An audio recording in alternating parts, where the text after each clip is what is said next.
Trying to find the most popular plastics so then we can figure out how we can stop it. We're going to be sorting them into straws and bottles and microplastics and telling the world to use less of that.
I want you to go to litter, start clean, press the button.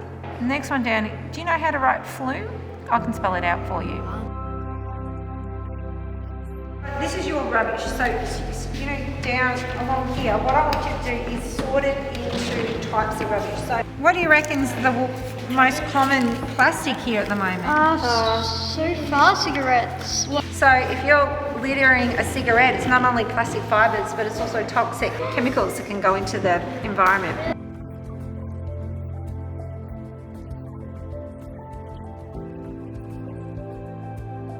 It's very solid, hard red plastic that's like from supermarkets or like trolleys or baskets.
A couple of months ago I was introduced to Colleen and she made me aware of just the amount of red plastic she was picking up off the beach.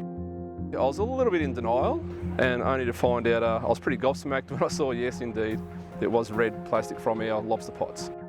I've always been a bit of a tinkerer, always trying to find an edge or trying to find a pot that catches a bit more. I thought I can take it to the next level. I reckon I can get rid of all this plastic out of my pot altogether and still have a high catching pot. And it does, it catches every bit as well as my other pots. In fact, I'm starting to, I honestly think they catch better.